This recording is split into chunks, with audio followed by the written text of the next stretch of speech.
about different styles, learning different styles, MMA.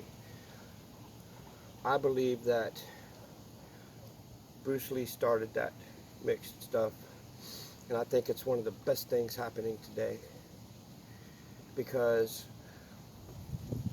people are different.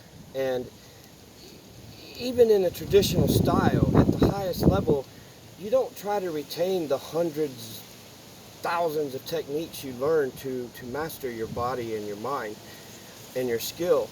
You, at the highest level, you pick a dozen or more, maybe less, and you make them yours. You train them until they're second nature, till you're sleeping and doing it, okay? That's just what you do. And martial art, MMA, you might find that this technique works for you in this style. I mean, like, wow, man, I love this style, but that works for me. Don't be afraid. In our beginning training, we were taught judo breakball and judo roll. In Northern Kung Fu, and we were learning judo in the beginning. It was great. It was great. And, things are different between street fighting and defense and the ring. In the ring, you've got rules, you've got regulations, there's things you can and can't do. Yeah, it's brutal stuff, and they stay in it. And people say, oh, well, I could be, if you can't beat them in the ring with rules, and you want to try to beat them in the ring without rules, I don't know. It's like, there's been a couple guys, I don't turn down, if I have to fight, I have to fight. But there's been a couple times I said, damn. Okay?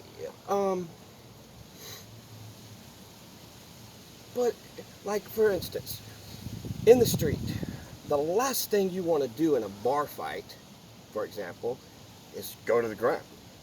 Because here in America, even his girlfriend will jump up and stomp you in the head as soon as you take him to the ground. And his buddies will kick you to death. You won't even have ribs. I mean, the last place you want to be in the street is ground fighting. But at the same instance, if you go up against a ground fighter and you have no ground fighting skills, well, that's like going in the water to catch an alligator. I mean, on land, the alligator is vulnerable, and if you know what you're doing, you can work with that. But you go in the water to catch him, you're food. It's all his ball game now.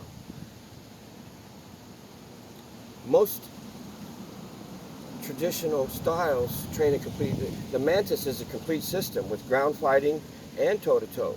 And Brazilian Jiu-Jitsu, everybody thinks, oh, it's just ground. No. Them boys have a toe-to-toe game that is top shelf. Okay, and when you get up against somebody that knows what they're doing, they're going to make you look silly.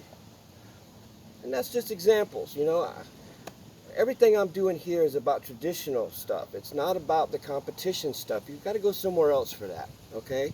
And I invite open discussion for this video in the comment section because it'll make a great discussion. I would love to hear everybody's input of the different styles, especially your competition boys. I mean, let's talk. Let's show people and teach people, but that's just things to think about, when you're trying to figure out what you're going to do and not do. A good toe-to-toe fighter, wants to stay on his toes.